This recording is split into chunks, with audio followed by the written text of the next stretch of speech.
Hi எல்லாருக்கும். இன்றைக்கி நாம் ஒரு அவுட்டிங் vlog தான் பார்க்க போகிறோம். குவைத் சால்மியாவில் சயின்டிஃபிக் சென்டரில் இருக்கிற அக்வாரியம் தான் போயிருந்தோம். ரொம்ப சூப்பராக இருந்துச்சு. பெர் பர்சனுக்கு வந்து 5 KDன்னு சொல்லியிருந்தாங்க. ஆனால் வீக்கெண்டில் சில டைம் ஆஃபர் கொடுக்குறாங்க. நாங்கள் போனப்போ பெர் பர்சனுக்கு வந்து 3.5 KD வாங்கியிருந்தாங்க. அது கிட்ஸ்னாலும் சரி அடல்ட்னாலும் சரி ஒரே ரேட் தான்.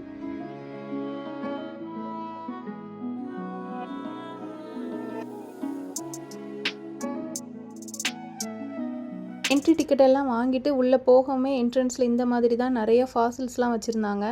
மெயினாக கடல்வாழ் உயிரினங்களோட படிவங்கள் தான் வச்சுருந்தாங்க. அப்புறமா கொஞ்சம் ரெப்டைல்ஸ், அதுக்கப்புறம் வவ்வால், அதுக்கப்புறம் இந்த சில பறவைகளோட இறகு அந்த மாதிரிலாம் வச்சுருந்தாங்க.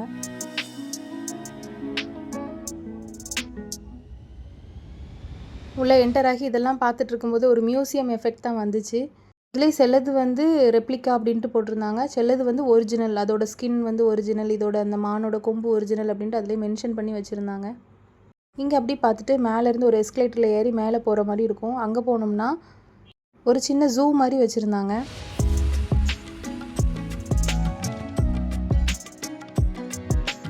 ஃபஸ்ட்டு போனதுமே நரி இருந்துச்சு, அதுக்கப்புறம் இந்த உடும்பு எல்லாமே கிளாஸ் போட்டு செக்யூராக தான் வச்சுருந்தாங்க.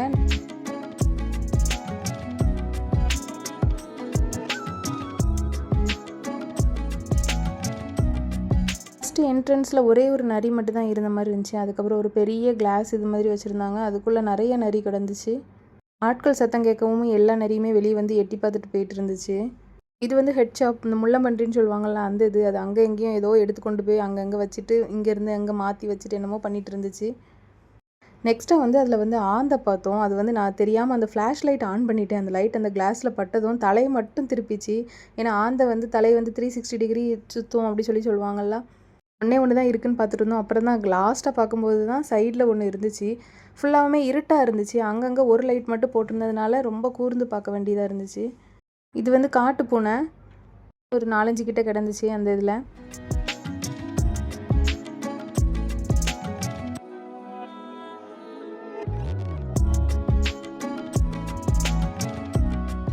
அந்த ஜூ ஏரியா முடிச்சுட்டு அதுக்கப்புறம் உள்ளே என்டர் ஆகாமல் கொஞ்சம் ரெப்டைல்ஸ் எல்லாம் வச்சுருந்தாங்க. இந்த டெசர்ட்டில் வாழ்கிற பாம்பு, அதுக்கப்புறம் இந்த தவளை, அதுக்கப்புறம் இந்த ஆமை, இந்த மாதிரி அப்படிலாம் கொஞ்சம் இது வச்சுருந்தாங்க. எனக்கெலாம் அந்த பாம்புலாம் அதெல்லாம் பார்த்தாலே அருவருப்பாக இருக்கும், பாம்பு தவளை அதெல்லாம். ஆனால் என் பொண்ணுக்கு அதெல்லாம் அந்த அருவருப்பு அப்படிங்கிற வார்த்தையே தெரியாது. அதெல்லாம் பக்கத்தில் போய் அவள் பாட்டுக்கு பார்த்தா கொஞ்சமும் பயப்படலை. இது வந்து மோஸ்ட் வெனாமஸ் ஸ்கார்பியன் அப்படின்னு போட்டிருந்தாங்க. பாலைவனங்களில் இருக்கிற ரொம்ப அதிக விஷம் உள்ள தேள் அப்படின்ட்டு போட்டிருந்தாங்க. பேக்கேஜில் தான் ஏதோ தவளை இருக்குதுன்னு போட்டிருந்தாங்க. ஆனால் வந்து அது க்ரீன் கலரில் தான் பிக்சர் போட்டிருந்தாங்க. நாங்கள் தேடி தேடி பார்த்தோம், ஆனால் அதில் அது கிடைக்கவே இல்லை. அப்புறம் நிறைய பாம்புலே அந்த வெரைட்டி இந்த வெரைட்டின்னு எக்கச்சக்கமாக போட்டிருந்தாங்க. இதெல்லாம் பார்த்து முடிச்சுட்டு அதுக்கப்புறம் நேராக உள்ள அக்வேரியம் தான் போனோம். இனி ஃபுல்லாக ஃபிஷ்ஷஸ் தான் இருக்கும்.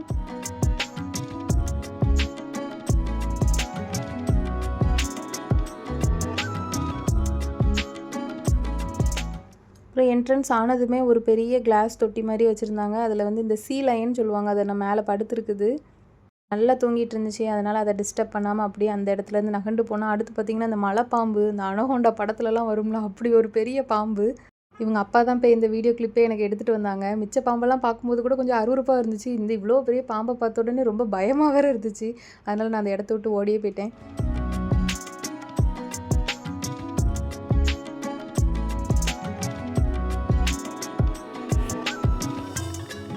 இடத்துல ஒரு சிட்டிங் ஏரியா மாதிரியும் கொடுத்துருந்தாங்க. அதில் வந்து கொஞ்ச நேரம் உட்காந்து ரிலாக்ஸ் பண்ணிவிட்டு பிள்ளைங்களுக்கு கொண்டு வந்த ஸ்நாக்ஸ் எல்லாம் சாப்பிட்டுட்டு இதில் ஃபுல்லாக இந்த மாதிரி ஃபிஷ்ஷஸ் தான் போட்டிருந்தாங்க. நம்ம உட்காந்து பார்க்கும்போது டைரெக்டாக தெரிஞ்சிச்சு. சுற்றியும் நல்ல செடிகள் வச்சுருப்பாங்க, அதனால் நல்லா க்ரீனிஷாக இருந்துச்சு. உட்காந்து ரிலாக்ஸ் பண்ணுறதுக்கு சூப்பரான இடம் இந்த இடம்.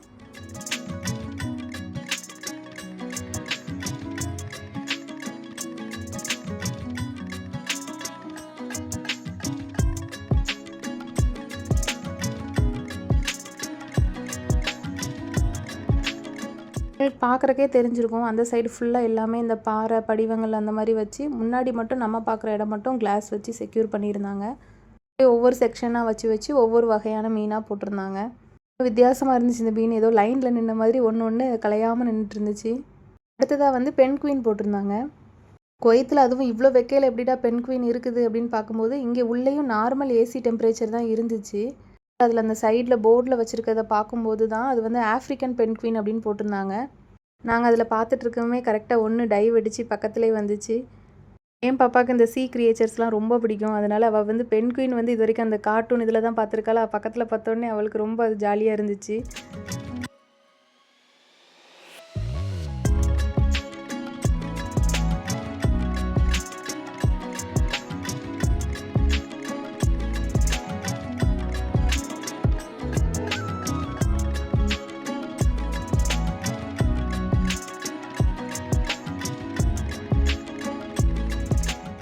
அடுத்ததாக நெக்ஸ்ட் இன்னொரு வகையான மீன் பார்க்கும்போது தான் அப்போ இவங்க அப்பா சொன்னாங்க, எவ்வளோ பெரிய மீன் பார்த்தியா பாப்பா அப்படின்ட்டு கேட்டாங்க. அதுக்கு தான் என் பொண்ணு சொன்னா, இது பொரிச்சா நல்லா இருக்குமா அப்படின்ட்டு கேட்டா. அப்பாவுக்கு இதை கேட்ட உடனே ஒரே சிரிப்பு. இதெல்லாம் பொரிக்க முடியாது பாப்பா, இது பார்க்க மட்டும் தான் முடியும். மீனை பொரிக்கலாமான்னு கேட்டதுக்கு என்ன ரீசன், அவள் வந்து ஃபிஷ் மட்டும் தான் சாப்பிடுவா, சிக்கன் மட்டன்லாம் அவ்வளோவா சாப்பிடவே மாட்டா. அதனால அவள் வந்து ஒரு சீ ஃபுட் லவ்வர் அவள். அதனால ஒன்று இந்த இவ்வளோ பெரிய மீன் பார்த்தோன்னே இது பொரிச்சா எப்படி இருக்குன்னு நினச்சி பார்த்துட்டாலோ என்னமோ தெரியல.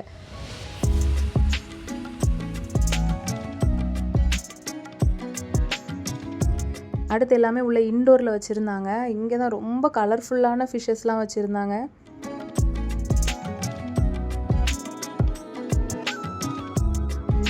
இதுக்குள்ளே எல்லாம் வச்சுருந்ததுமே அந்த கடல் பாசி, அந்த செடி எல்லாத்துக்குமே உயிர் இருந்துச்சு. எதுவுமே ஆர்டிஃபிஷியலாக வைக்கல, கடலுக்குள்ளேருந்து எடுத்து அப்படியே உண்மையிலுமே வச்சுருப்பாங்க போல். ஃபஸ்ட்டு சும்மா மீன் தொட்டி மாதிரி செட்டப் வச்சு இப்படி கடல்லேருந்து மீன் எடுத்து போட்டு வைக்கிறாங்க போல் அப்படிங்கிற மாதிரி தான் நினச்சோம்.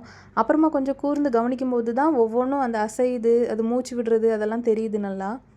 இது வந்து கடல் குதிரை ரொம்ப நேரமாக ஒளிஞ்சிக்கிட்டே இருந்துச்சு, வெளியவே வரல. அப்புறமா ஒரு ஸ்டார் ஃபிஷ் பார்த்தோம்.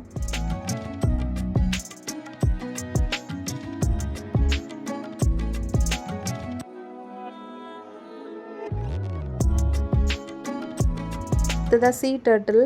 இது வந்து ரொம்ப நேரம் அந்த இடத்துல இந்த இல்லவே இல்லை, திடீர்னு தான் பார்த்தோம் அங்கே சைடில் இருந்து நீந்தி வந்துச்சு. நல்லா குழந்தைங்க பார்த்தாங்க, அந்த இடத்துலையே நீந்திட்டு இருந்துச்சு. குழந்தைங்களோட எங்கள் அம்மா நல்லா என்ஜாய் பண்ணாங்க. எங்கள் அம்மாவுக்கு இது நல்லா பிடிச்சிருந்துச்சி இந்த இடம் வந்திருந்தப்போ. அம்மா வந்திருந்தப்போ நாங்கள் ரொம்ப வெளியவும் போகலை, ஆனால் போனதில் இந்த இடம் வந்து ஒரு பெஸ்ட்டான இடம்.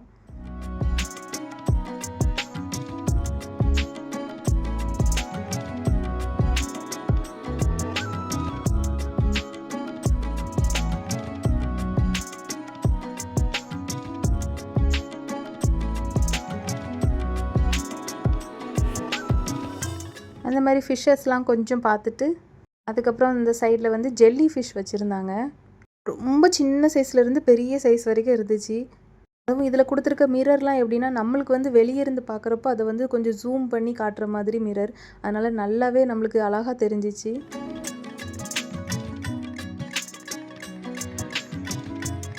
அடுத்ததாக வந்து ஒரு பெரிய டேங்க் மாதிரி, டேங்க்குன்னெலாம் சொல்லும்போது கிட்டத்தட்ட கடலில் பாதி மறித்து காட்டின மாதிரி தான் இருந்துச்சு.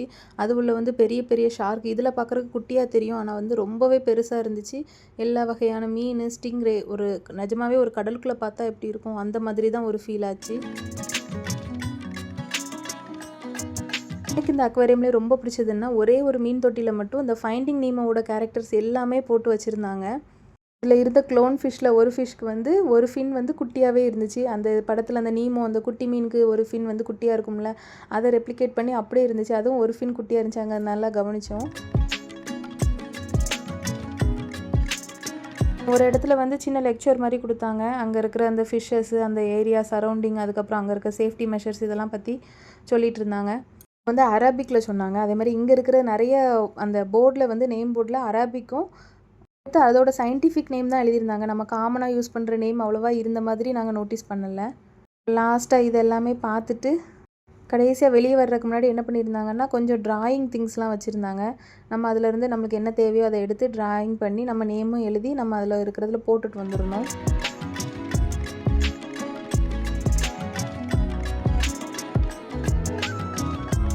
ஈவினிங் 6க்கு மேலே ஆகிட்டு, ஆனால் இங்கே சம்மர் அப்படிங்கிறதுனால இன்னும் இருட்டாமல் நல்லா வெளிச்சமாக இருந்துச்சு.